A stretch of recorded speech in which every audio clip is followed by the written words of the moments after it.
بسم الله الرحمن الرحيم.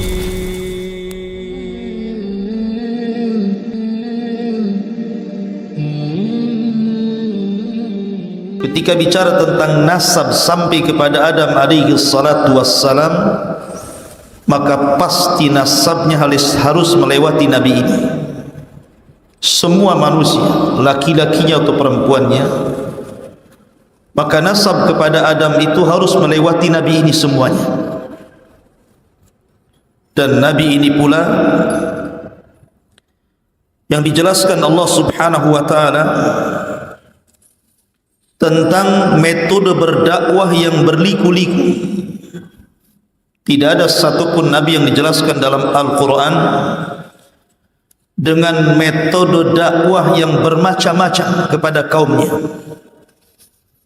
Tetapi kaumnya pun tidak ada yang beriman kecuali sedikit. Bahkan Nabi ini pula yang diceritakan dalam Al-Quran satu-satunya disebutkan dengan anaknya yang kafir. Ya, di sana ada penyebutan Ibrahim dengan Ismail, akan tetapi kedua-duanya Nabi. Sementara Nabi ini bapaknya seorang Nabi tapi anaknya kafir, disebutkan dalam Al-Quran. Bahkan Nabi ini pula yang kemudian pertama kali memberantas kesyirikan yang ada di alam semesta. Siapa Nabi yang kita akan bahas? Nabi Nuh alaihi salatu wassalam. Nuh alaihi salatu wassalam di dalam Al-Quranul Karim panjang lebar Allah jelaskan. Bahkan ada satu surat khusus menjelaskan tentang dakwahnya, namanya Suratul Nuh.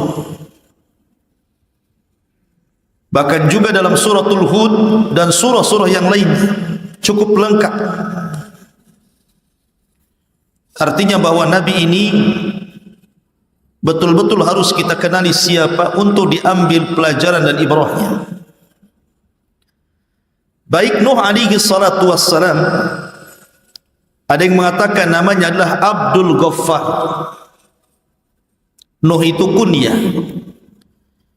karena Nuh itu diambil dari Nauh, artinya orang yang banyak menangis, sedih karena melihat kaumnya yang didakwahi tidak kunjung beriman.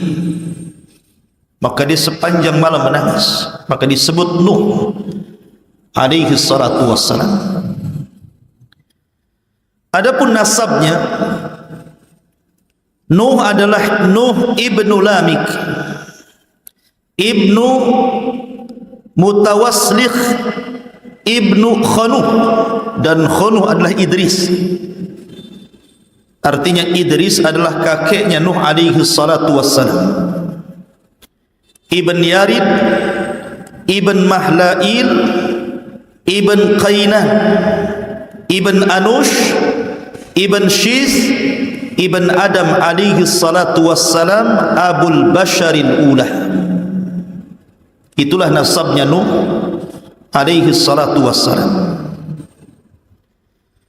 Dan di mukadimah saya sudah katakan bahwa seluruh manusia sepeninggal Nuh di zaman orang-orang sebelum Nuh dan juga di zaman Nuh alaihi salatu wassalam yang terkena azab, ketika itu tidak tersisa dalam perahu kecuali Nuh dan beberapa orang anak serta cucu dan menantu-menantunya saja. Sehingga manusia setelah peristiwa itu nasabnya kembali kepada Nuh alaihi salatu wassalam. Makanya Nuh disebut Abul Basharits Tsani, bapak manusia yang kedua, karena nasab kita semua sampai kepada Nuh. Antum juga Habib tetapi keturunan Nuh, walaupun pesek. Ma'asyiral muslimin yang dimuliakan Allah Subhanahu wa ta'ala, dan itu dijelaskan dalam surat As-Saffat ayat 77. Allah mengatakan wa ja'alna dzurriyyatahu humul baqin. Dan kami jadikan anak keturunan manusia itu semua turunan Nuh, dan itu yang tersisa sampai hari ini, bahkan sampai kiamat dibangkitkan.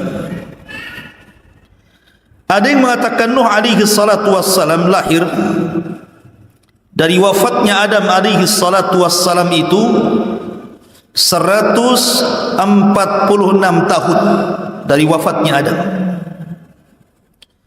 Ada yang mengatakan 126 tahun. Ada yang mengatakan 126, ada yang mengatakan 146 tahun dari wafatnya Adam.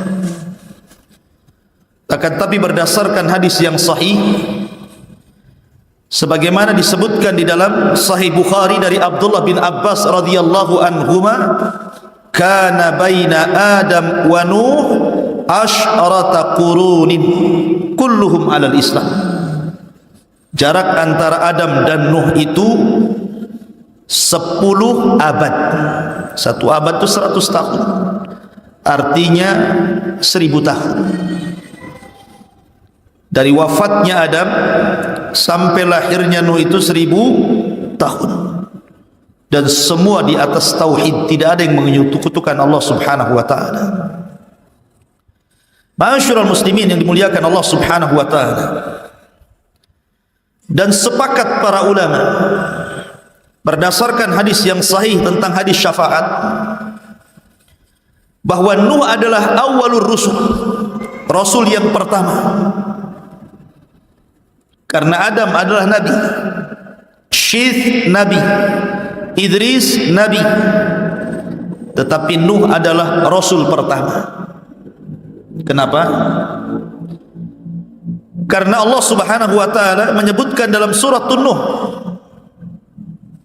Allah mengatakan an anzir kaumaka, agar engkau memberikan peringatan kepada kaum wahai Nuh. Dan nadharah, peringatan itu karena ada sebuah penentangan terhadap Allah dan Rasulnya yang sangat besar. Makanya ketika Allah subhanahu wa ta'ala berfirman kepada Rasul, inna arsalnaka basyiran wa mubasyiran wa nadhira,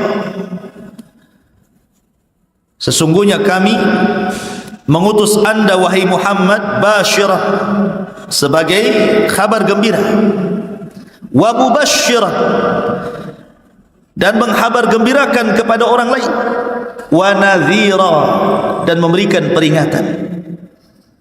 Jadi ada basyir, ada nadhir. Kalau Adam alaihi salatu wassalam mubasyir, Syith mubasyir, Idris mubasyir, tetapi Nuh bukan hanya mubasyir tapi nadhira. An anzir kaumaka, disuruh memberikan peringatan, karena dia adalah rasul pertama yang memperingati manusia dari kesyirikan. Karena sebelumnya belum ada syirik. Adam diutus kepada anak-anaknya, tidak ada kesyirikan.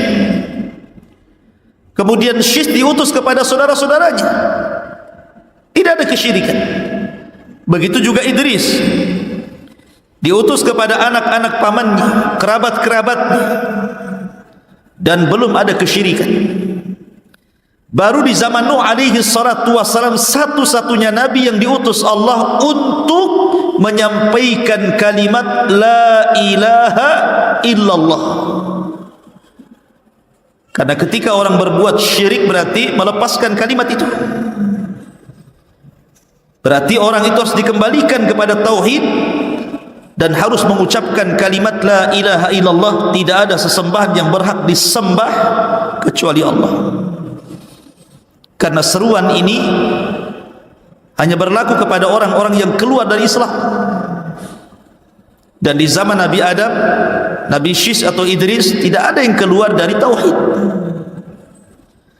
Ma'asyiral muslimin yang dimuliakan Allah azza wa jalla, maka dari sini berdasarkan hadis, fayatuna nuhan fayaquluna ya nuh innaka anta awwalar rusul ila ahli al-ardi, Maka manusia ketika di padang mahsyar mereka berangkat kepada Nuh untuk meminta syafaat. Kemudian setelah mereka di hadapan Nuh, manusia pun mengatakan, "Ya Nuh, anta awwalur rusul." Engkau adalah awal rasul, rasul pertama yang Allah utus ke dunia. Ishfa' lana ila rabbik. Berikan syafaat untuk kami kepada Tuhan. Dari sini menunjukkan bahwa Nuh adalah awal rasul. Karena sering saya ulang-ulang tentang kisah keluarga Wad. Tentang kisah keluarga Wad. Disebut Wad itu karena manusia cinta kepada Wad itu. Dalam bahasa Arabnya Wad itu artinya cinta. Mawaddatan wa rahmah kan itu. Karena orang-orang itu cinta kepada Wad, dan Wad itu masih kaumnya Idris sebelum Nuh alaihi salatu wassalam. Wad ini bukan nabi tetapi orang soleh. Karena di zaman itu ketika Idris meninggal dunia tidak ada nabi lagi, sehingga hanya ada orang soleh saja yang mengajak manusia kepada kebaikan selama ditinggal para nabi. Rupanya Allah subhanahu wa ta'ala takdirkan Wad ini meninggal.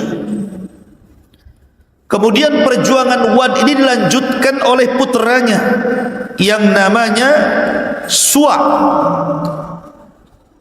Suwa pun dicintai manusia karena kebaikannya. Kemudian Suwa meninggal dunia, dilanjutkan perjuangan dakwahnya oleh putranya lagi namanya Yaghus. Putranya Wad yang lainnya namanya Yaghus. Kemudian Yaghus meninggal, perjuangan pun dakwah pun dilanjutkan oleh anak Wad yang lainnya namanya Ya'uq, sampai akhirnya ditutup dengan Nasr, masih putra Wad. Ketika Nasr meninggal, Wad tidak punya anak lagi, manusia pun kehilangan. Disinilah syaitan iblis yang memang sejak zaman Adam alaihi salatu wassalam ingin menyesatkan Adam, tapi tidak bisa. Bahasa kitanya karena Adam sudah kapok begitu. Ketika di sorga diusir dari sorga karena memakan buah larangan akibat waswas syaitan. Maka ketika Adam diturunkan ke bumi, syaitan berusaha menggoda Adam. Adam tidak mau. Sudah cukup satu kali bermaksiat kepada Allah, sehingga dia berdoa kepada Allah subhanahu wa ta'ala, Rabbana zalamna anfusana wa illam taghfir lana wa tarhamna lanakunanna minal khasirin. Fataba alaihi innahu huwat tawwabur rahim. Allah pun menerima taubatnya. Sejak itu Adam tidak mau lagi bermaksiat kepada Allah, sehingga iblis tidak bisa mengkacau Adam, sehingga dia menunggu keturunannya.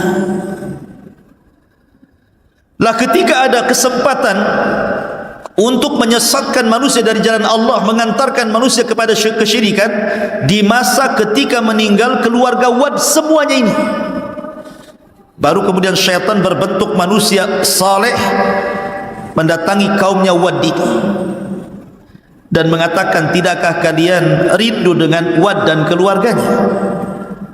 Maka manusia mengatakan tentu. Kemudian iblis yang menyamar sebagai orang saleh mengatakan, kenapa pula kalian tidak membuat patung?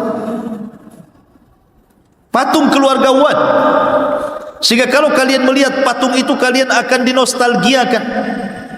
Bagaimana dulu Wad ahli salat, ahli zikir, ahli ibadah, ahli taat, sehingga kalian akan terangsang untuk melakukan itu.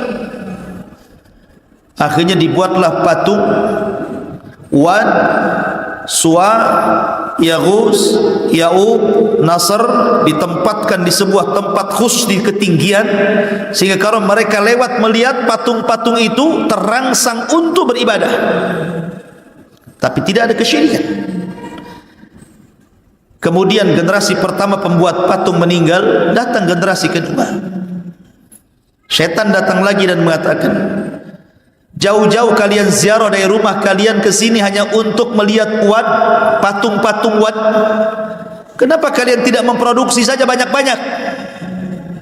Letakkan patung itu di rumah-rumah kalian. Tak perlu lagi kalian datang kemari. Subhanallah, dia khutuwat syaitan namanya. Setan itu kalau menyesatkan orang selangkah-selangkah, ya. Akhirnya diproduksi banyak-banyak, diletakkan di rumah-rumah orang itu. Generasi kedua meninggal, datang generasi ketiga, tidak tahu apa-apa maksudnya apa itu. Iblis datang lagi berbentuk orang saleh dan mengatakan, aku loh hidup di zaman bapak kalian, di zaman kakek kalian, di zaman orang yang membuat patung-patung ini. Tujuan mereka satu, mereka itu menyembah patung-patung itu dalam rangka mendekatkan diri kepada Allah. Dari sinilah terjadi kesyirikan pertama. Mulailah manusia menyembah Wad, patungnya Wad, patungnya Suwa, patungnya Yagus, Yauk dan Nasr. Sampai generasi berikutnya, maka patung-patung itu dirubah menjadi patung-patung binatang. Ada yang mengatakan Wad itu patung manusia, Suwa itu patung kuda, kemudian Yagus itu patung berbentuk harimau, kemudian Yauk dan Nasr itu berbentuk burung gitu. Jadilah kemudian disembah di mana-mana. Lihat bagaimana cerdasnya syaitan untuk menyesatkan manusia dari tauhid menuju syirik. Makanya Allah mengatakan, kana nasu ummatan wahidah fakhtalafu faba'atsallahu an-nabiyyin. Dulu umat ini bersatu di atas tauhid. Sejak zaman Adam, Syith, Idris, semua bersatu di atas tauhid. Fakhtalafu, mulailah mereka bercerai-berai, mulailah mereka menyembah patung. Maka Allah utus ketika itu faba'atsallahu an-nabiyyin. Siapa nabi yang Allah utus? Nuh alaihi salatu wassalam. Maka dialah Rasul yang pertama memberantas kesyirikan. Ma'asyiral muslimin yang dimuliakan Allah subhanahu wa ta'ala, kapan Nuh diutus menjadi Rasul? Kalau Nabi SAW diutus di usia 40 tahun. Ada yang mengatakan bahwa Nuh diutus ketika usianya 50 sanatan, 50 tahun. Ada yang mengatakan 350 sanah, 350 tahun usianya baru diutus menjadi Rasul. Ada yang mengatakan 480 sanatan, ketika usia beliau 480 tahun. Dan ini yang dikuatkan banyak ulama. 480 tahun Nuh diutus menjadi Rasul. Ya, karena usia dakwahnya saja 950 tahun. Berarti usianya di atas 1000. Kalau 950 tahun ditambah 480 tahun kemudian meninggal, berarti kurang lebih usianya 1400. Ada yang mengatakan 1500, ada yang mengatakan 1870 tahun gitu ya. Karena umat dulu itu selain usianya panjang-panjang, postur tubuhnya pun tinggi-tinggi. Makanya Adam alaihi salatu wassalam ketika Allah ciptakan berapa tingginya? 60 hasta. Satu hasta itu setengah meter. Kalau 2 hasta 1 meter. Kalau 60 hasta berarti 30 meter. Berapa nih tingginya masjid ini? Mungkin kalau Adam tidak bisa masuk masjid ini, pintunya kecil ya. Makanya kalau kita melihat peninggalan kaum Ad, kaum Samud yang sekarang masih ada itu bangunan-bangunannya itu, pintunya itu tinggi-tinggi itu. Ada yang 10 meter, ada yang 20 meter itu. Menunjukkan bahwa orang dulu itu fisiknya pun tinggi-tinggi, badannya besar-besar, otomatis juga usianya panjang-panjang lah. Tetapi makin kesini makin posturnya makin kecil, ya usianya pun dikurangi sampai Rasul mengatakan a'maru ummati baina sittina wa sab'in. Usia umatku berkisar 60 sampai 70 tahun saja, sedikit yang melewati itu ya. Ma'asyiral muslimin yang dimuliakan Allah subhanahu wa ta'ala. Adapun keluarganya, Nuh alaihi salatu wassalam itu memiliki 4 putra. Pertama namanya Syam. Kemudian yang kedua namanya Ham. Kemudian yang ketiga namanya Yafis. Syam, Ham, Yafis. Ini semua mengikuti dakwah ayahnya, masuk Islam. Hanya satu yang Allah Subhanahu wa ta'ala takdirkan tidak ikut ayahnya, tapi ikut agama kaumnya, namanya Kan'an. Dia tidak ikut bapaknya. Kenapa? Karena pengaruh buruk ibunya. Makanya penting mencari pasangan itu yang baik.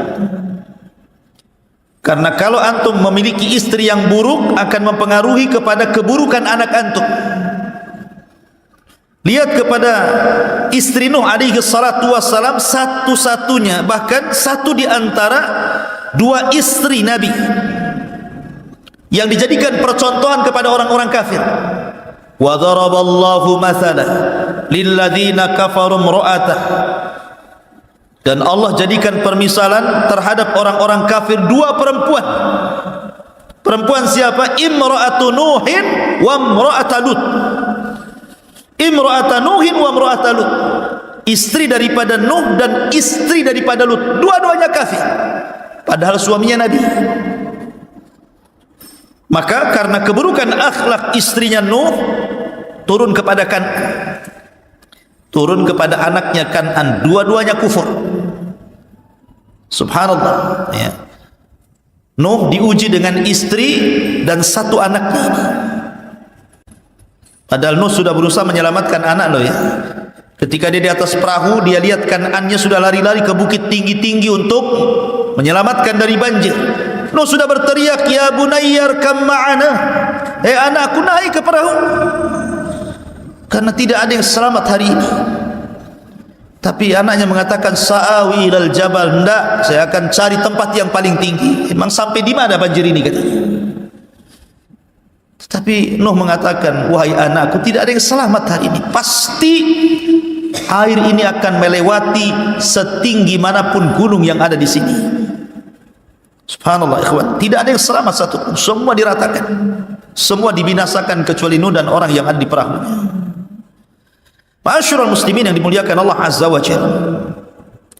Adapun tentang masalah perahu Nuh alaihi salatu wassalam, Nuh alaihi salatu wassalam dijelaskan. Jadi ketika pada tanggal 10 dari bulan Rajab, berarti bulan Rajab kemarin, sekarang sudah masuk Sya'ban ya. Jadi Nuh alaihi salatu wassalam naik ke atas perahu, maka mereka pun kemudian berada di atas perahu itu. Ada yang mengatakan mi'ah wa khamsina yauman, 150 hari. Jadi Nuh berada di atas perahu itu 150 hari, diombang-ambing ombak sana sini gitu ya. Sampai akhirnya kapal itu bersandar di Bukit Judi Irak selama 1 bulan. Ketika bersandar itulah kemudian Nuh mengutus beberapa burung. Datang burung kemudian memakan daun zaitun. Oh, berarti sudah surut. Kemudian diutus burung lagi, rupanya tapaknya ada tanahnya. Oh, berarti sudah sampai ke bumi surutnya. Setelah 1 bulan di atas perahu itu baru kemudian turun. Maka dari situlah kemudian kehidupan manusia dimulai setelah Allah hancurkan semuanya sejak zaman Adam alaihi salatu wassalam. Akhirnya kemudian Nuh alaihi salatu wassalam selama itu pas di bulan Muharram, ada yang mengatakan tanggal 10, kemudian Allah selamatkan dari banjir bandang yang sangat besar. Taib, ma'asyiral muslimin yang dimuliakan Allah Azza wa Jalla, saya tertarik menceritakan Nuh ini dari sisi dakwahnya saja. Jadi malam ini kita akan banyak bercerita tentang sisi dakwah Nuh alaihi salatu wassalam yang menarik. Karena Nuh ini menggunakan metode dakwah itu luar biasa. Luar biasa. Berbagai macam metode dilakukan Nuh, akan tapi memang hidayah milik Allah. Dan saya ambil dari satu surat full, surat Nuh alaihi salatu wassalam. Kita baca ayat per ayat dan kita terangkan sekedarnya. Allah Subhanahu wa ta'ala berfirman Di dalam Al-Quranul Karim, inna arsalna Nuhan ila qaumi, sesungguhnya kami utus Nuh kepada kaumnya. Maknanya begini, antum kalau hendak berdakwah di sebuah daerah, kalau yang menjadi seorang dai, seorang ustaz atau penyuruh kebaikan itu adalah putra daerah, tentu akan mudah berdakwah. Mendakwahinya itu akan mudah, pengaruhnya akan banyak. Berbeda kalau seandainya saya bukan putra daerah, diutus kepada daerah tertentu, ya ada yang berhasil, ada yang tidak. Begitulah para nabi. Kalau nabi diutus itu biasanya diambil dari kaum yang akan didakwahinya. Makanya Allah Subhanahu wa taala mengatakan, wa ila adin akhahum Hud, dan kepada kaum Ad saudara mereka diutus Hud. Wa ila Tsamud akhahum Saleh, dan kepada kaum Tsamud saudara mereka Saleh diutus. Wa ila Madyan akhahum Syuaib, kepada Madyan saudara mereka diutus Syuaib. Artinya bahwa setiap nabi dan rasul itu dibangkitkan dari kaumnya. Supaya apa? Supaya mudah diterima. Karena mereka mengetahui kepribadian nabi itu sejak kecil, remaja, dewasa, sampai diangkat jadi nabi. Mereka mengetahui akhlaknya, tutur katanya, muamalahnya, sehingga ketika mereka mengetahui dari kecil sampai besar dan Allah siapkan semuanya, mereka tidak bisa mencela. Seperti Rasul umpamanya, sedari kecil sudah dikatakan Sadiqul Amin, orangnya jujur lagi amanah. Tidak bisa mencela Nabi dari segi akhlak, mereka hanya bisa mencela dari segi ajaran saja. Maka Nuh diutus dari kaumnya sendiri. Makanya Allah mengatakan, inna arsalna Nuhan ila qaumi an anzir qaumaka min qabli an ya'tiyahum adzabun alim. Agar engkau wahai Nuh memberikan peringatan kepada kaum sebelum datang kepada mereka azab yang pedih. Menunjukkan bahwa azab itu tidak mungkin turun kecuali setelah datangnya peringatan. Wa ma kunna mu'adzibina hatta nab'atsa rasulah. Tidak mungkin kami mengazab sebuah kaum kecuali setelah diutus rasul kepada mereka. Kemudian Nuh mulai berdakwah. Qala ya qaumi inni lakum nadhirum mubin. Wahai kaumku, saya ini diutus kepada kalian sebagai nadhir, peringatan. Peringatan yang jelas. Ani'budullaha wattaquhu ati'un, sembahlah Allah, bertakwalah kepada Allah dan taati perintahku. Maka kalau tiga perkara ini kalian lakukan, maka Allah akan berikan dua keistimewaan kepada kalian. Kalau kalian mau menyembah Allah, mentauhidkan Allah dan meninggalkan patung-patung Wad, Yaghus, Ya'uq, Suwa dan Nasr itu, kemudian kalian takut kepada Allah dan kalian mentaati semua perintahku, karena tidak mungkin aku perintahkan kecuali dari Allah, maka kalian akan diberikan dua keistimewaan. Apa itu? Yaghfir lakum min dzunubikum. Pertama, Allah akan ampuni dosa-dosa kalian. Yang kedua, wa yuakhirkum ila ajalin musamma. Allah akan panjangkan umur kalian. Allah akan panjangkan umur kalian. Jadi kalau kalian mau meninggalkan patung-patung itu, mentauhidkan Allah, bertakwa kepada Allah, taat kepada perintahku, kujamin dosa kalian yang dulu-dulu kesyirikan kalian itu Allah akan ampuni. Dan bukan hanya itu saja, wa yuakhirkum ila ajali musamma. Allah akan tambah panjangkan usia kalian, sehingga kalian bisa menikmati isi dunia ini dengan panjang lagi. Inna ajalallah idza ja'ala yu'akhkhar law kuntum ta'lamun. Karena ketentuan Allah itu kalau datang tidak mungkin digeser, kalau kalian tahu. Masyarul muslimin yang dimuliakan Allah Subhanahu wa taala, lah Nuh alaihi salatu wassalam ini, beliau bukan hanya sekadar berdakwah sebagaimana dakwah kita hari ini gitu. Seorang pendai yang berdakwah hari ini yang hanya mungkin mengambil seminggu sekali atau pagi saja atau malam saja, tidak. Nuh itu semua waktu dipakainya untuk berdakwah. Mau siang, mau malam, tidak peduli. Dan itu diceritakan oleh Nuh sendiri. Dalam Al-Quran, qala rabbi inni da'autu qaumi laylan wa nahara. Ya Rabb, sesungguhnya aku mendakwai kaumku siang dan malam. Subhanallah. 950 tahun berdakwah kepada kaumnya siang dan malam. Bukan hanya siang saja, malam pun didakwahi. Bukan hanya itu saja, falam yazidhum du'ai illa firara. Tetapi apa yang terjadi? Usaha Nuh,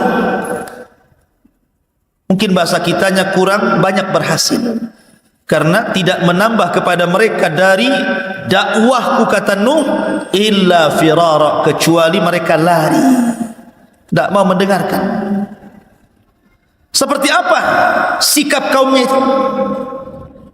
Allah mengatakan, wa inni kullama da'autuhum litaghfira lahum ja'alu asabi'ahum fi adhanihim wastaghshaw thiyabahum wa asarru wastakbaru istikbar. Dan saya setiap kali mendakwahi mereka kaumku, kata Nuh, agar mereka meninggalkan patung-patung itu, kesyirikan mereka, dan meminta ampun kepada Allah Azza wa Jal. Apa yang terjadi? Kalau bisa semua jari ini, telunjuk ini masuk ke dalam telinganya, lubang telinga. Kalau bisa semua masuk, masukkan semuanya. Ketika Nuh apabila mendakwai kaumnya, kemudian mulai masukkan jarinya ini ke dalam lubang telinganya, mulai dia pakai isyarat. Pakai isyarat, karena kalau ngomong kan nggak didengar.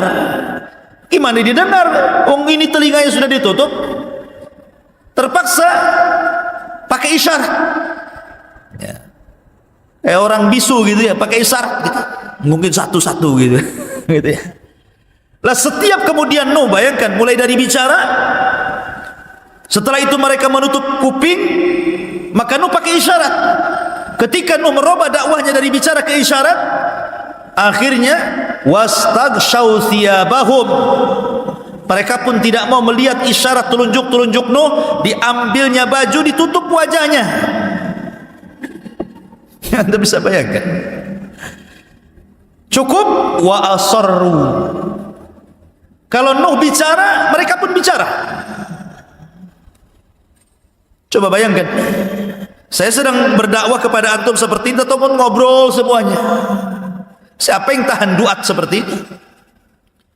Atau ketika saya berbicara, tiba-tiba antum ambil handset, handphone diletakkan pula di telinga antum. Atau kemudian mengambil pakaian, ditutupnya wajah antum gitu kan. Siapa yang sabar seorang ustaz, seorang dai menghadapi kaum yang seperti ini? Coba. Enggak ada. Saya jamin semua ustaz kalau dihadapkan dengan kaum seperti ini pasti resign jadi ustaz. Saya berhenti saja jadi ustaz. Ya. Karena sudah melampau kan gitu. Bicara ditutup telinga, pakai isyarat ditutup wajah. Mulai dilantangkan bicaranya, mereka malah teriak-teriak. Wastakbaru istikbara, makin congkak sombong, menolak kebaikan. Summa inni da'autuhum jihara, summa inni a'lantu lahum wa asrartu lahum israra. Oh, boleh jadi mungkin ada di antara kaum Nuh itu ada yang ingin masuk ke dalam Nuh tetapi takut. Kan ada tuh umpamanya, seperti di zaman Nabi kan ada dakwah namanya dakwah sirriyah, ada dakwah jahriyah kan. Ada dakwah sirriyah, door to door bahasa kitanya. Dari pintu ke pintu, tidak ramai di depan manusia. Ada dakwah jahriyah, terang-terangan. Tapi ada kemudian sahabat Rasul yang ingin masuk Islam tapi takut menyembunyikan keislamannya. Makanya ketika permulaan Islam datang Abi Dzar Al-Ghifari, Jundub ibn Junadah ingin masuk Islam. Kemudian setelah masuk Islam kata Rasul, "Uktum Islamak," sembunyikan keislaman. Jadi ada beberapa sahabat yang menyembunyikan keislaman. Maka boleh jadi mungkin kalau saya terang-terangan, kata Nuh, ada yang ingin masuk kepada dakwahku, takut mereka. Maka Nuh pakai metode dengan cara apa? Door to door. Makanya kemudian Allah mengatakan, "Summa inni da'autuhum jihara." Kemudian aku berdakwah terang-terangan. "Summa inni a'lantu lahum." Dan aku tampakkan dakwahku kepada mereka, "Wa asrartu lahum israra." Dan aku juga terkadang menyembunyikan dakwah kepada mereka. Supaya kalau ada yang ikut diriku itu tidak takut dengan yang lain, bolehlah menyembunyikan keislamannya dulu. Sampai seperti itu Nuh itu. Ma'asyiral muslimin yang dimuliakan Allah Azza wa Jalla. Kemudian Nuh alaihi salatu wassalam mengatakan, "Faqultu astaghfiru rabbakum innahu kana ghaffara." Lihat metode dakwah Nuh alaihi salatu wassalam. Siang, malam enggak kenal lelah. Kemudian jihar, israr, terang-terangan, sembunyi-sembunyi. Kemudian dengan thariqah targhib. Ini targhib namanya. Targhib itu sama dengan memberikan kabar gembira. Jadi Nuh alaihi salatu wassalam pertama tidak menakut-nakuti dulu dia. Jadi metodenya memberikan kabar gembira. Apa kata Nuh? "Istaghfiru rabbakum innahu kana ghaffara." Mintalah ampun kepada Rabb kalian, karena dia adalah zat yang maha pengampun. Tinggalkan patung-patung itu, tinggalkan kesyirikan kalian, kembali kepada tauhid. Kalau kalian kembali kepada tauhid, tadi sudah diberi dua keistimewaan: diampuni dosa kalian, dipanjangkan usianya. Ada lagi, kata Nuh, kalau kalian mentauhidkan Allah, meminta ampun kepada Allah, yursilis sama alaikum midrara wa yumdidkum bi amwalin wa banin wa yaj'al lakum jannatin wa yaj'al lakum anhara. Allah akan hujani kepada kalian. Kalian tidak mungkin paceklik, tidak mungkin kekeringan. Akan ada hujan yang membasahi tanah-tanah kalian untuk minum dan untuk ternak dan untuk berkebun kalian. Cukup tidak, wa yumdidkum bi amwal, dan Allah akan perbanyak harta kalian, wa banin, dan keturunan kalian. Cukup tidak juga, wa yaj'al lakum jannat, kami jadikan kalian jannah, kebun-kebun yang besar, yang rindang, yang kemudian berbuah macam-macam buah gitu ya. Wa yaj'al lakum anhar, sungai-sungai, parit-parit, lautan-lautan, semua akan mengalir untuk kalian. Lihat, Nuh menjanjikan kepada mereka banyak perkara tuh.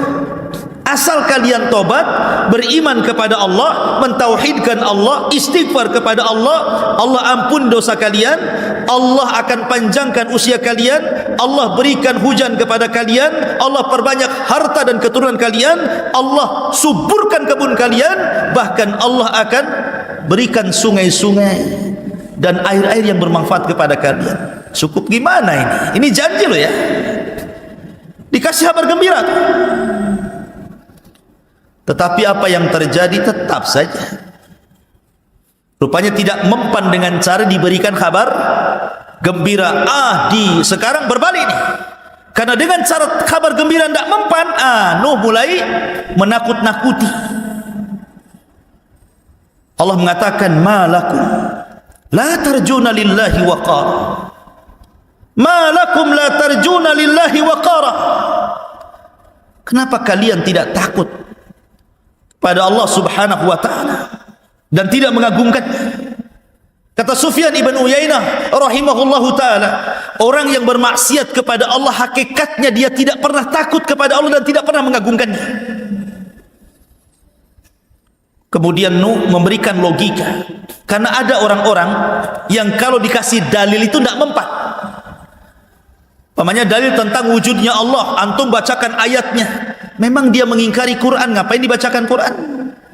Dibacakan hadis Nabi SAW ditentangnya, memang dia mengingkari kerasulan Nabi SAW, buat apa dibacakan hadis? Sehingga terkadang berdakwah itu perlu logika.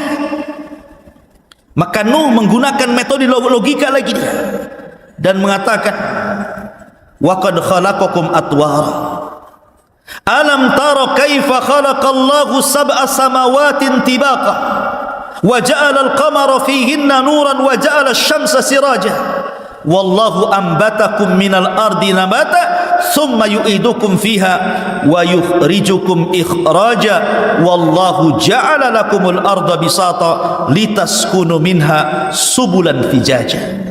Apa katanya? Malakum la tarjuna lillahi waqara. Kenapa kalian tidak takut kepada Allah? Apakah kalian tidak takut azab? Ya. Tidakkah Allah Subhanahu wa taala telah menciptakan kalian bertingkat-tingkat, mulai daripada segumpal mani, kemudian jadi segumpal darah, kemudian jadi segumpal daging, kemudian jadi janin, ditiupkan ruh keluar ke bumi, masa kecil, masa remaja, dewasa, Allah berikan rizki banyak kepada kalian. Siapa yang membuat engkau seperti itu kalau bukan Allah? Ya. Alam taro kaifa khalaqallahu sab'as samawatin tibaqa. Tidakkah kau lihat langit? Berapa lapis langit ke atas itu? 7 lapis. Tidak mungkin langit itu juga ada. Pasti ada yang menciptakannya. Siapa yang menciptakannya kalau bukan karena Allah? Wa ja'ala al-qamara fihinna nuran wa ja'ala asy-syamsa siraja. Atau kau tidak lihat bulan yang bercahaya? Begitu juga matahari yang terang benderang. Coba kalau seandainya malam ini dibuat sampai kiamat, siapa yang bisa mendatangkan terang? Atau siang dibuat sampai kiamat, siapa yang akan mendatangkan gelap? Sementara sekarang ada siang ada malam, lah siapa yang memutar balikan ada siang ada malam ini? Apa putar sendiri begitu? Tidak. Makanya kenapa Abi Hanifah, sering saya ceritakan teman-teman, ketika berdebat dengan orang-orang Sumaniyin, para penyembah dahri, orang-orang ateis, orang-orang yang tidak mengakui adanya Tuhan, kemudian mengajak berdebat kepada Abi Hanifah. Kata Abi Hanifah, kalau kita berdua berdebat percuma. Kita berdebat di hadapan orang ketiga, hakim, amir. Oke? Akhirnya kemudian ditentukan waktu debatnya. Pada waktunya seorang ateis ini sudah di hadapan hakim. Abu Hanifah tidak datang-datang. Harusnya pagi sudah ditunggu, sore pula dia baru datang. Pas Abi Hanifah datang, dicelanya Abi Hanifah dan mengatakan, engkau ini imam, seorang ulama, kepercayaan kaum muslimin, tapi engkau tidak amanah. Harusnya kau tepat waktu, kenapa kau terlambat? Kata Abi Hanifah, bukan itu masalahnya. Yang membuat aku terlambat karena aku terhenti di pinggir sungai. Ketika aku melihat ada halilintar membelah pohon, bah, kemudian pohonnya terbelah jadi 2. Yang satu tetap nancap, yang separuhnya kemudian terbang ke air. Yang separuh terbang ke air itu perhatikan saja. Tiba-tiba kemudian pohon yang di air ini terbelah-belah kecil. Kemudian tiba-tiba teranyam. Kemudian tiba-tiba sudah ada besinya saja. Tiba-tiba berbentuk perahu dia. Maka aku pun naik ke dalam perahu itu. Kemudian perahu tiba-tiba jalan sendiri, dan akhirnya akulah sampai kepada sini, katanya. Baru sampai aku ke sini. Maka sang ateis mengatakan, kadzabta, dusta kamu. Mana bisa perahu ujug-ujug jadi gitu? Ya, harus diserut dulu, kan gitu ya, dirangkai dulu, dipaku dulu. Ujug-ujug jadi gitu aja perahu gitu kan. Berarti kata Abi Hanifah, kalau perahu saja tidak mungkin tiba-tiba jadi perahu dari batang kayu, apakah alam semesta ini tiba-tiba ada? Yang kecil saja harus ada yang membuat. Masa langit dan bumi ada yang membuat? Bahasanya kan seperti itu, ya kan? Masyarul muslimin yang dimuliakan Allah Azza wa Jalla, wallahu ambatakum minal ardi nabata. Dan Allah yang menumbuhkan kalian dari bumi, untuk kalian dari bumi nabat, tumbuh-tumbuhan, sayur-sayuran, macam-macam. Thumma yu'idukum fiha wa yukhrijukum ikhraja. Kemudian Allah kembalikan kalian, maksudnya Allah wafatkan kalian, wa yukhrijukum ikhraja. Kemudian Allah keluarkan dan bangkitkan kembali pada hari berbangkit nanti. Wallahu ja'ala lakumul arda bisata. Dan Allah telah jadikan bumi ini terhampar sehingga kita bisa berjalan dengan tenang. Ya. Litaskunu fiha, litaskunu minha, agar engkau bisa tinggal di bumi yang datar itu, subulan fijaja, bahkan bisa berjalan ke sana kemari. Ini namanya dalilul akli, namanya dalil akal. tentang wujudnya Allah Subhanahu wa taala. Karena mereka menyebutkan Allah. Maknanya begini, Nuh itu mau mengatakan seperti ini sebenarnya. Apakah yang menciptakan langit dan bumi itu Tuhan ini, Wad, Yagus, Ya'uq yang kalian sembah ini, ataukah Allah? Atau yang menumbuhkan tumbuh-tumbuhan ini patung-patung kalian, ataukah Allah? Nah, gitu maksudnya. Jadi diajak secara logika gitu ya. Tetapi memang kaumnya adalah kaum yang degil, ikhwan. Tak juga dapat hidayah. Enggak ada dapat hidayah. Sehingga Nuh alaihi salatu wassalam mengatakan, Rabbi innahum asawni wattaba'u ma lam yazidhu maluhu wa waladuhu illa khasara. Qala Nuh, berkata Nuh, ya Rabb, kaumku tidak menerima dakwahku, mereka justru bermaksiat kepadaku, dan mereka justru mengikuti orang yang memiliki harta dan anak yang tidak manfaat untuk mereka. Mereka lebih memilih para pembesar, orang-orang kaya. Kalau mereka yang ngomong didengar, kalau aku yang ngomong tidak didengar. Wa makaru makran kubbar. Bahkan bukan hanya itu saja, mereka sudah buat makar, ya Rabb. Dan mereka mengatakan, la tadharunna alihatakum, jangan kalian gubris usapan si Nuh itu, jangan kalian tinggalkan patung-patung ini, Wad, Suwa, Yagus, Ya'uq, dan juga Nasr. Wa qalu la tadharunna alihatakum wa la tadharunna Waddan wa la Suwa'an wa la Yaghutha wa Ya'uq wa Nasra.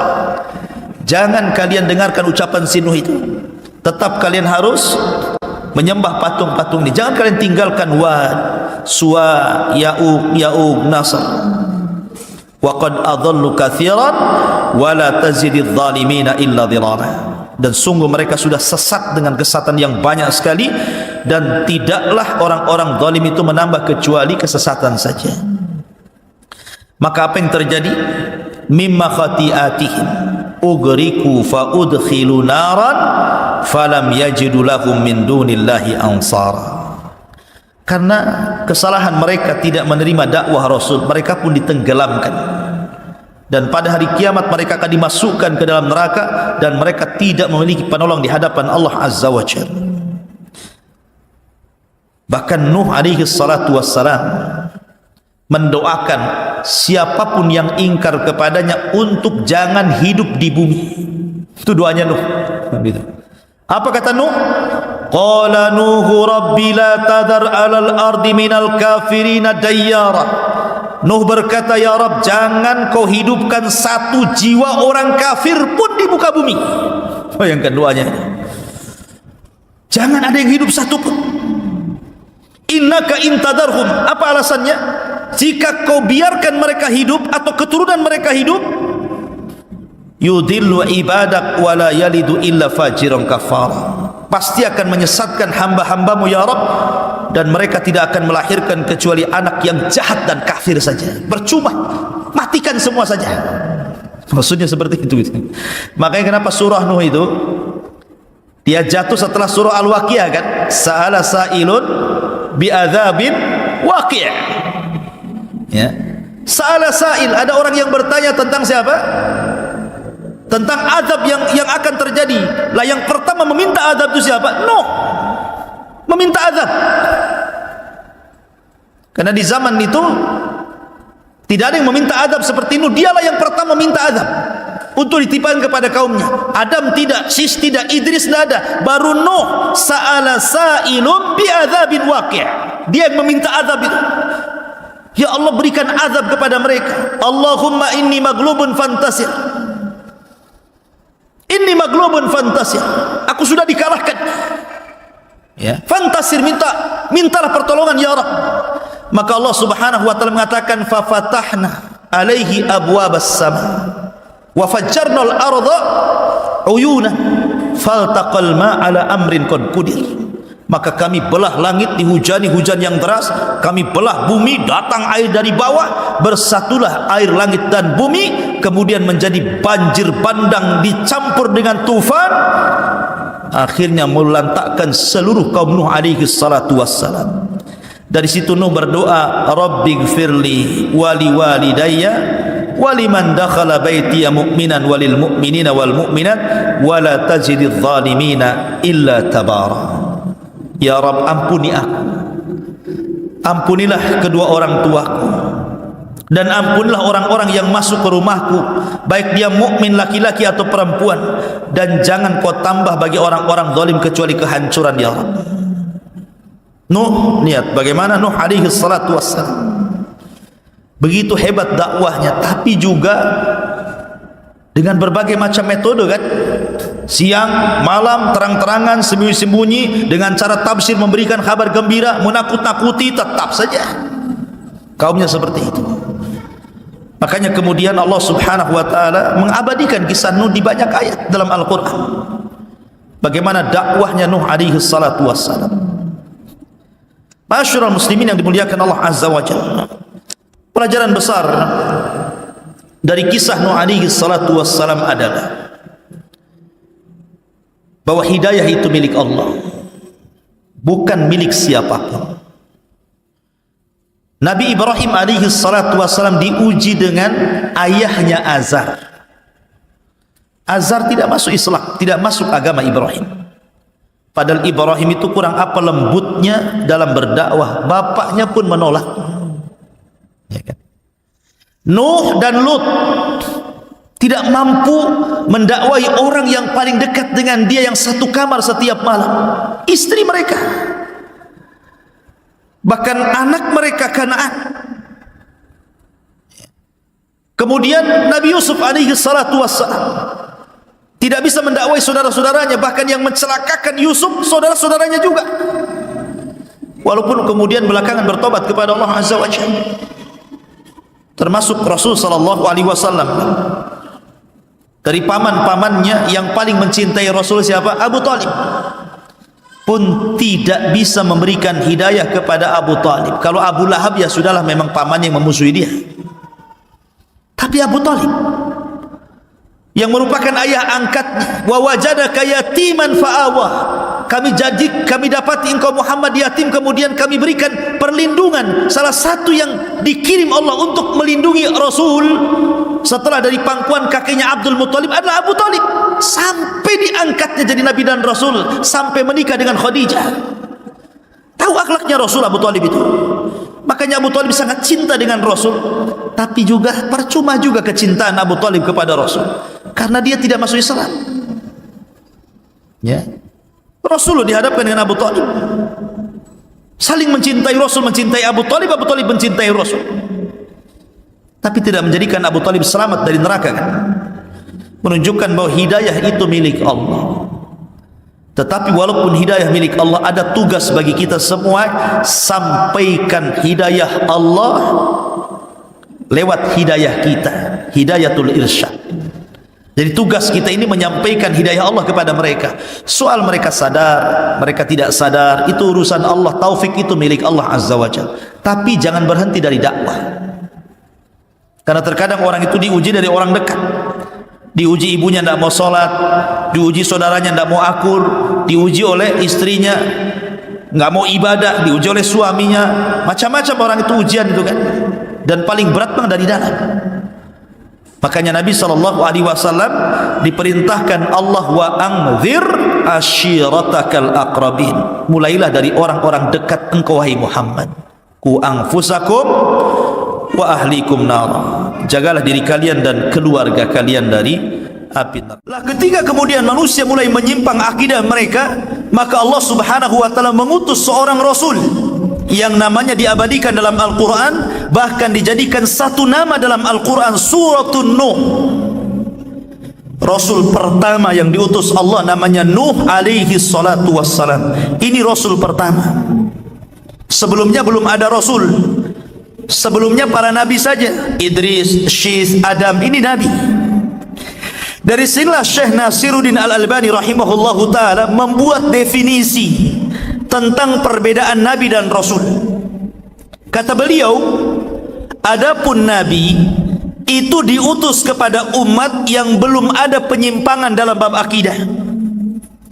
Adapun rasul diutus kepada umat yang antara akidah rasul dengan umatnya itu bertentangan. Maka inilah definisi yang didefinisikan oleh Syekh Nasiruddin Al-Albani, dan ini pendapat yang betul. Karena banyak para ulama ketika membedakan Nabi dan Rasul, ada yang mengatakan Nabi itu diutus kepada kaumnya saja, Rasul diutus kepada manusia yang banyak.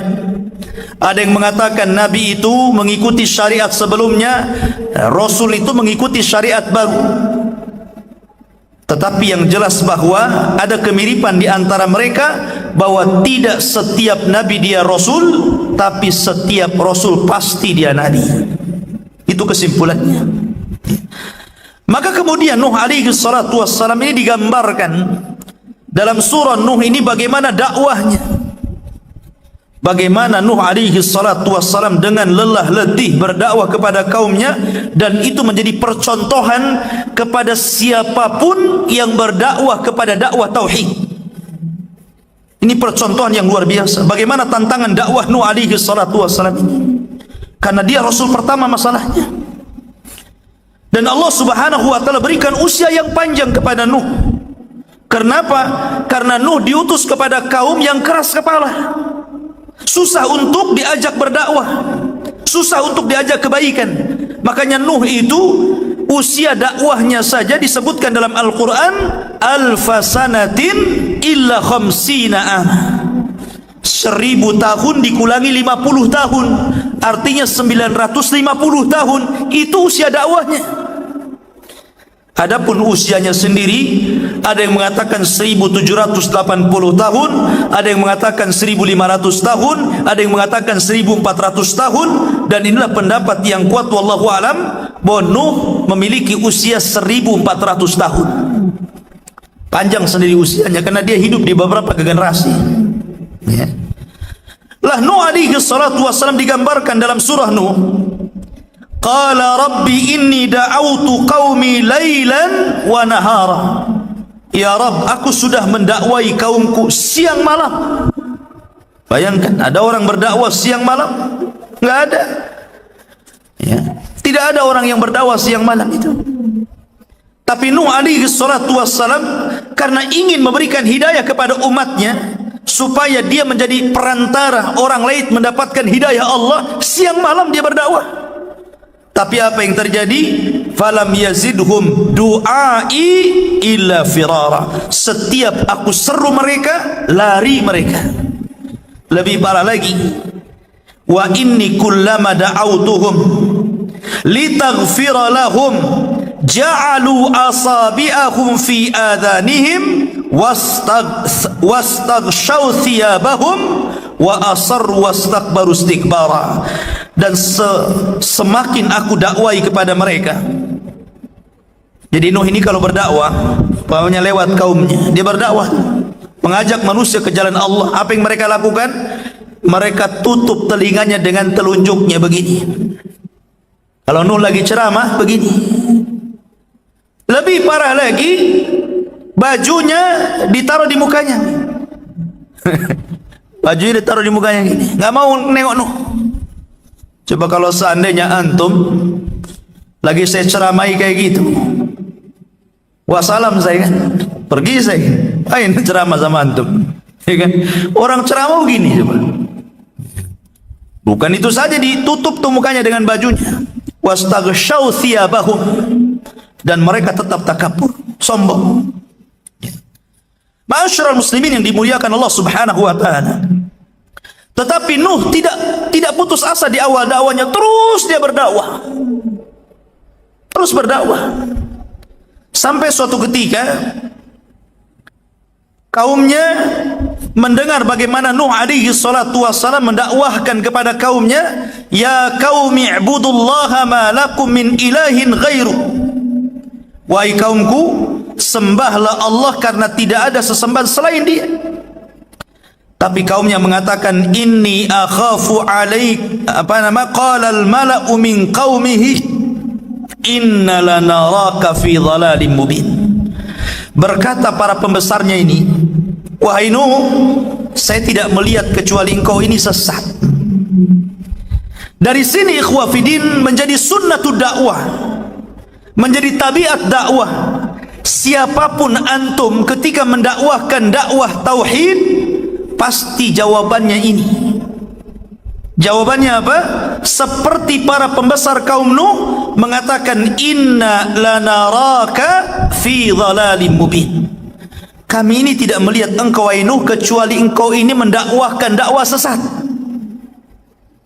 Dan coba saja antum lakukan dakwah tauhid, antum katakan ini syirik, ini tidak ada contohnya dari Rasul, pasti akan timbul fitnah dan akan timbul ejekan, bahkan mungkin kekerasan.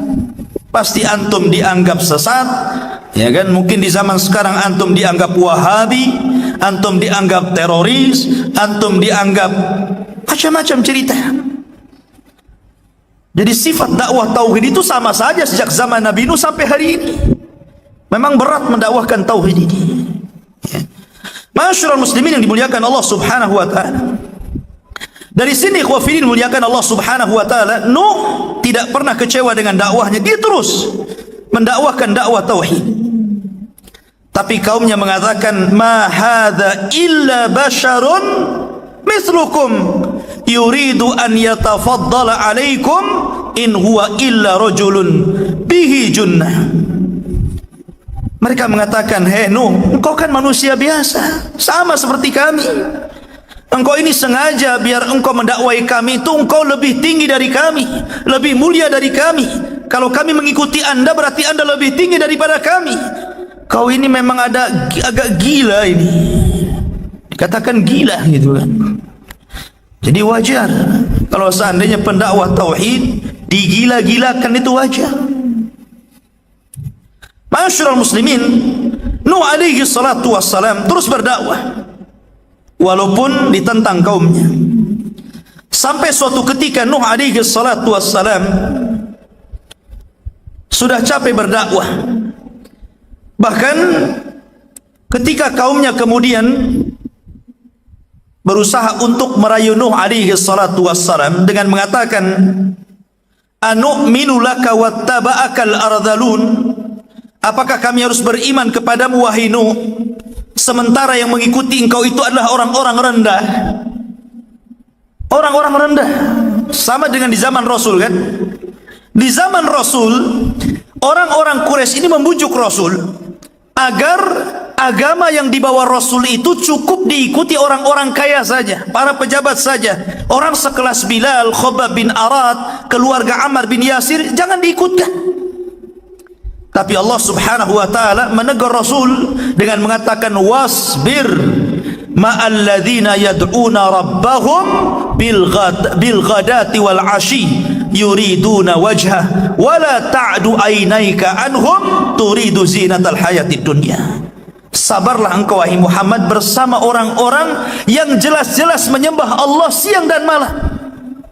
Jangan kau berpaling dari mereka. Karena orang-orang ini berakal, walaupun mereka dianggap rendah oleh orang-orang ini, tapi mereka lebih berakal, tahu mana kebenaran dan mana kesesatan. Tapi orang-orang yang menganggap dirinya orang-orang yang mulia, mereka tidak berakal karena tidak paham mana sesat, mana kebenaran. Masyarul muslimin yang dimuliakan Allah Subhanahu wa taala, Nuh alaihi salatu wasalam terus seperti itu sampai akhirnya Nuh tidak sabar. Sehingga Nuh alaihi salatu wassalam berdoa kepada Allah Subhanahu wa taala, Rabbi inni maghlubun fantasir. Rabb, kaumku sudah mulai melampaui batas. Aku sudah hampir dikalahkan. Tolonglah aku. Dari sini kemudian Nuh alaihi salatu wassalam diberikan waktu oleh Allah Subhanahu wa taala. Dalam riwayat Israiliyat ada yang mengatakan 240 tahun untuk menanam pohon, kemudian menyerutnya dan menjadikan kapal. Jadi 100 tahun nanam pohon, 100 tahun menebang dan menyerutnya, 40 tahun membuat kapalnya. Jadi dari biji itu buat kapal itu ya, disiramin sampai 100 tahun udah pohonnya udah gede, ditebang, diserutin sampai 100 tahun baru dirancang sebuah kapal 3 tingkat. Ya, 3 tingkat. Karena tingkat yang paling bawah khusus binatang-binatang yang ganas. Binatang-binatang harimau gitu kan. Tentu harimau zaman dulu kan besar ya. Karena orangnya juga tinggi-tinggi, kalau harimaunya sekecil ini dianggap kucing. Ya kan? Orangnya gede-gede, harimaunya segede gini. Yang sekarang kita lihat ya nggak takut sama harimau. Mungkin dimain-mainin kayak kucing. Ya harimaunya juga gede lah ya. Artinya bahwa di bawah itu digunakan binatang-binatang buas. Baru lantai kedua digunakan untuk manusia, dan lantai ketiga digunakan untuk burung-burung. Dirancang seperti itu. Ya. Maka Nuh mulai mengikuti perintah Allah. Ketika Nuh alaihi salatu wassalam mulai membuat kapal, Nuh membuat kapal di tengah padang pasir, nggak ada lautan, nggak ada sungai. Maka orang-orang mengatakan, Nuh ini gila, buat perahu di tengah padang pasir. Akhirnya kemudian, tapi Nuh tidak perlu dengan mereka, tetap saja dia membuat perahu. Sampai akhirnya Allah mengatakan, nanti kalau seandainya azabku sudah kukirim, maka nanti ada tanur. Tanur itu tempat tungku-tungku yang keluar api. Nanti kalau itu tungku-tungku itu keluar api, maka masuklah kalian semuanya, karena disitulah permulaan azab Allah subhanahu wa ta'ala. Makanya kemudian Allah subhanahu wa ta'ala memerintahkan Nuh alaihi salatu wassalam untuk membawa binatang-binatang berpasang-pasangan, seperti umpamanya kambing berpasang-pasangan, unta pasang-pasangan. Pokoknya binatang-binatang disuruh untuk memasukkan berpasang-pasangan, supaya ada generasi. Lah ketika Nuh alaihi salatu wassalam memulai kemudian dimasukkan ke dalam kapal, dan pengikut Nabi Nuh tidak banyak. Ada yang mengatakan 20 orang, ada yang mengatakan 40 orang, dan yang paling banyak pendapat 80 orang. Ada yang mengatakan 20 tahun sekali baru dapat pengikut. Luar biasa kan dakwahnya. 20 tahun sekali baru dapat satu pengikut. Ya. Dan ini menunjukkan bahwa keberhasilan orang berdakwah itu bukan karena ramainya orang-orang yang mengikuti, bukan karena sedikitnya pula orang yang mengikuti, tapi suksesnya dakwah itu menyampaikan kebenaran. Soal orang ikut tidak, itu terserah dia. Karena kita ini sebagai dai hanya menyambungkan hidayah Allah kepada mereka. Kita ini wasilah yang mengantarkan hidayah Allah kepada orang yang kita dakwahi. Karena kita tidak memiliki hidayah, sehingga tidak banyak. Ya, walaupun sekarang ada dai yang ribuan gitu kan, bukan hanya di dunia nyata, sampai kepada dunia maya gitu kan. Bukan berarti menunjukkan bahwa dakwahnya benar, tidak. Karena dakwah benar itu ketika menyampaikan tauhid, itulah dakwah yang hak. Makanya ketika Rasul dikisahkan dalam sebuah riwayat, beliau pernah dimimpikan berada di padang mahsyar, kemudian melihat ke arah kiri ada kaum yang sangat banyak. Kemudian Rasul mengatakan, fadhanantu annahum ummati, aku sangka itu umatku. Kata malaikat, bukan, itu umatnya Musa. Kemudian Rasul mengarah lagi ke arah kanan, dilihatnya ada umat yang lebih banyak daripada Musa. Maka malaikat mengatakan, nah itu baru umatmu. Kemudian malaikat mengatakan, dari umatmu ada 70.000 yang masuk surga tanpa hisab dan azab. Kemudian dalam riwayat itu disebutkan, aku melihat Nabi yang hanya pengikutnya 2, bahkan sama sekali ada Nabi yang tidak punya pengikut. Apa kita katakan gagal dakwahnya? Tidak. Mereka sudah menyampaikan kebenaran, tapi hidayah milik Allah. Ya. Ma'asyiral muslimin yang dimuliakan Allah subhanahu wa ta'ala, maka ketika semua sudah masuk ke dalam perahu, maka Allah datangkan azabnya, tufan. Ya. Allah gabungkan faltaqal ma ala amrin qad qudir, artinya Allah turunkan hujan berhari-hari, kemudian Allah pancarkan air dari dalam perut bumi. Jadi digabungkan tuh air langit dengan air bumi tuh. Kemudian menjadi sebuah tsunami besar yang ditiup oleh angin, tufan. Nuh ini punya 4 anak. Pertama Yam, atau Israiliyat menyebutnya Kan'an. Kemudian Syam, kemudian Ham, kemudian Yafis. Ini putra-putra Nuh. Dari putra-putra Nuh ini yang beriman 3, Syam, Ham, dan Yafis. Yang kafir 1, ikut ibunya kafir, namanya Yam, atau disebut atau dikenal dengan Kan'an. Kan'an ini yang ngikutin ibunya. Makanya Allah Subhanahu wa taala menyebutkan, wa daraballahu mathalan lilladzina kafaru imra'ata Nuhin wa imra'ata Lut. Dan Allah mempermisalkan kepada orang-orang kafir 2 wanita kafir. Padahal dua-dua wanita ini adalah istri dari hamba-hamba Allah yang soleh. Dua-duanya istri Nabi, ya kan? Satu istrinya Nuh dan satu istrinya Lut. Keduanya kafir dan kedua-duanya diadab Allah Subhanahu wa taala, dan kedua-duanya masuk ke dalam neraka dan dikekalkan di dalamnya. Yam ini ikut ibunya.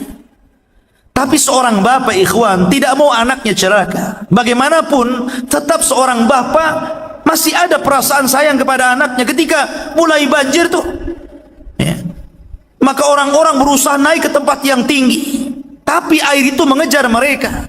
Makanya Nuh mengatakan, irkam ma'ana, naik ke perahu. Tapi Yam enggak mau, tetap dia mengatakan, sa'awi ilal jabal. Oh enggak, saya akan naik ke atas bukit, katanya. Air ini tidak akan menyentuh saya. Kata Nuh alaihi salatu wassalam, ini adab, tidak ada yang menyelamatkan siapapun. Tapi ketika kemudian Allah Subhanahu wa taala mengatakan, innahum laisa min ahlik, innahu laisa min ahlik, dia bukan keluargamu lagi wahai Nuh, sudah berangkat saja. Akhirnya kemudian ditinggalkan keluarganya, ya. Maka ketika kemudian betul-betul adab Allah itu datang, maka tidak ada manusia yang hidup. Anak-anak, laki-laki, perempuan, orang tua, semuanya mati. Semua binatang mati, semua manusia mati. Tidak ada yang hidup satupun, kecuali orang-orang yang di perahunya Nabi Nuh.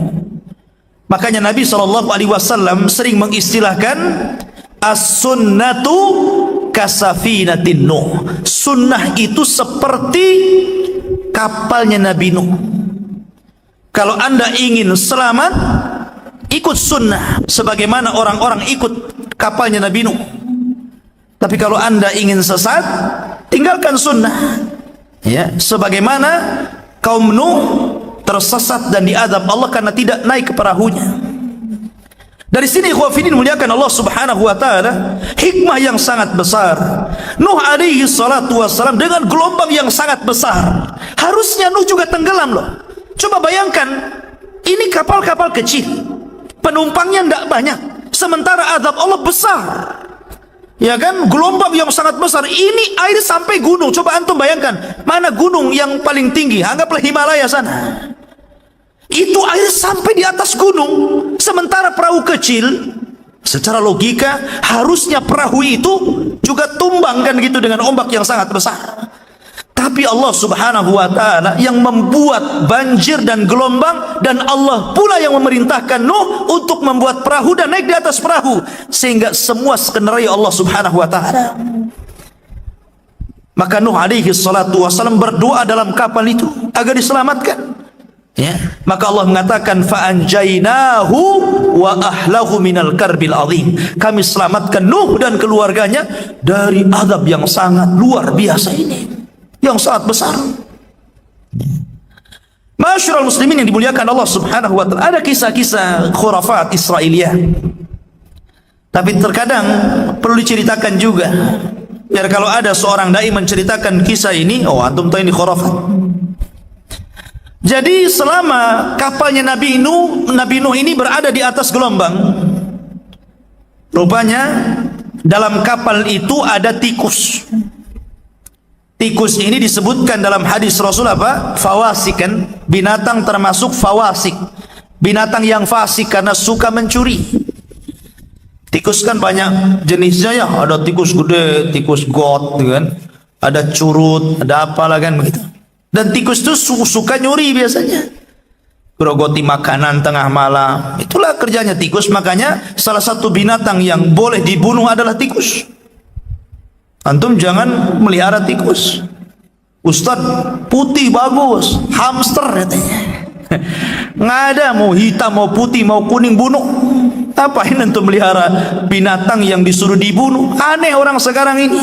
Ada binatang suruh dibunuh, contoh ular, dipelihara, tidur sama ular. Agak gila dia kan gitu. Nabi suruh bunuh, dia pelihara pula. Jadi tikus ini suka nyuri. Jadi makanan yang di dalam kapal itu, ya kan, itu dihabisi sama tikus saja. Sementara Nuh tidak tahu sampai kapan kapal itu akan bersandar. Artinya sampai kapan banjir itu akan surut. Maka Nuh alaihi salatu wassalam berdoa supaya tikus ini tidak nyuri lagi. Maka Allah mengilhamkan kepada harimau untuk bersin keluar dari telinganya kucing, dari hidungnya kucing. Haci, keluar kucing. Tommy and Jerry. Ya. Akhirnya kejar-kejaran lah dalam perahu itu kan, tikus sama kucing. Akhirnya nggak berani lagi itu, tikus nyuri. Ini kisah khurafat Israiliyat, nggak usah diceritakan. Karena masyarakat kita ini kalau diceritakan begini langsung percaya saja. Apalagi cerita orang Syiah, ya, orang Syiah itu kan pandai khurafat. Bahwa Ali ini selalu mengeluarkan cairan madhi. Kata Ali radhiyallahu an, kuntu rajulan madzaan. Aku ini seorang laki-laki yang suka mengeluarkan air madhi. Maka kemudian karena kedudukanku dengan Rasul ini sangat dekat, aku ini kan suami daripada putrinya, malu kalau aku bertanya tentang ini kepada Rasul. Akhirnya kemudian dia meminta Miqdad ibn Aswad untuk bertanya kepada Rasul tentang apa yang dialami Ali. Dan antum tahu perbedaan madhi, wadhi, mani, ya kan? Kalau wadhi, antum capek kencing keluar kental, itu namanya wadhi. Capek kencing kok ada cairan kental, namanya wadhi. Kalau orang kemudian menghayal ingin melakukan hubungan seksual, atau seorang suami baru mulai muqaddimah untuk melakukan hubungan, sudah terangsang kemudian keluar cairan kental, itu namanya madhi. Kalau mani antum paling paham, nggak usah diceritain, ya. Jadi madhi ini seolah-olah apa? Cairan yang keluar karena menghayal untuk melakukan hubungan, itu namanya madhi. Hadis ini sahih, ya. Cuman dibuat khurafat sama orang Syiah. Dikatakan apa? Lihat bagaimana Ali itu luar biasa, memiliki apa? Nafsu terhadap wanita. Nafsu seksualnya itu tinggi sekali. Sampai-sampai Fatimah kewalahan katanya. Rupanya Fatimah ini melapor kepada Rasul. Ini cerita khurafatnya nih. Ya Rasulullah, aku sudah tidak tahan melayani suamiku. Kata Nabi SAW, ya, karena Ali itu aku berikan 1 tongkat. Makanya kemudian kalau ada jamu, ya, dan itu untuk kuat, biasanya mereknya apa? Tongkat Ali kan? Itu khurafatnya Syiah tuh, ya. Akhirnya kemudian Fatimah mengatakan, lah kalau Ali dikasih tongkat, kasih juga lah saya, katanya. Maka oleh Rasul dikasihlah rumput. Antum tahu rumput? Ya, dikasih rumput nih katanya. Jadilah rumput Fatimah, kacek Fatimah katanya. Ini khayalan orang Syiah coba. Alasannya apa? Karena Ali ini keluar madhi. Hadis ini sahih. Kenapa udah dibawa khurafat ceritanya? Gitu kan? Lah jadi banyak kisah-kisah khurafat nggak perlu didengarkan. Kita ini mengacu kepada riwayat-riwayat yang sahih saja. Jadi intinya bahwa Nuh alaihi salatu wassalam kemudian disurutkan dan bersandar di mana Nuh bersandar? Di Irak. Di satu bukit namanya Judi. Di sini Allah selamatkan Nuh alaihi salatu wassalam.